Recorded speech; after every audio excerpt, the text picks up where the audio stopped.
പലരുടെയും വിചാരം ഞാൻ എങ്ങനെയാണ് സൈസ് റെഡിയാക്കുന്നത് എന്നുള്ളത് പലർക്കും അറിയില്ല. എനിക്കിത് ഇവിടുന്ന് ഇതുപോലെ ഫുൾ ഷീറ്റാണ് കിട്ടുക. അപ്പോൾ ഫുൾ ഷീറ്റ് കിട്ടുമ്പം മാക്സിമം എങ്ങനെ നമുക്ക് വേസ്റ്റ് വരാതെ കിട്ടും എന്നുള്ള രീതിയിലാണ് ഞാൻ ഫോട്ടോക്ക് സൈസ് ഉണ്ടാക്കുന്നത്. അങ്ങനെയാണ് ഞാൻ 5 വലിപ്പങ്ങളിലായിട്ട് ഫോട്ടോ വരയ്ക്കുന്നത്, അല്ലാതെ വേറെ ഒന്നും ഉണ്ടായിട്ടല്ല. ഇതിൽ തന്നെ ഈ ഒരു ഷീറ്റ് ചെയ്യുന്നതിൽ ഈ ചേട്ടൻ ഈ ചെയ്യുന്ന ഈ ഒരു ഭാഗം വേസ്റ്റായിട്ട് വരും. അപ്പം നമ്മൾ അളവ് കൊടുക്കുമ്പം എന്തെങ്കിലും ഒരു മിസ്റ്റേക്ക് വരിക വെച്ചാൽ നല്ലൊരു പൈസയുടെ സാധനം നമുക്ക് വെറുതെ പോകും. അങ്ങനെയാണ് എൻ്റെ ഓരോ ഫോട്ടോയുടെ സൈസും വരുന്നത്. ഏട്ടാ ഹായ് പറഞ്ഞേ.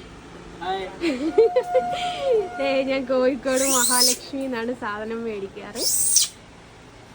ഹായ് പറ. നമസ്കാരം.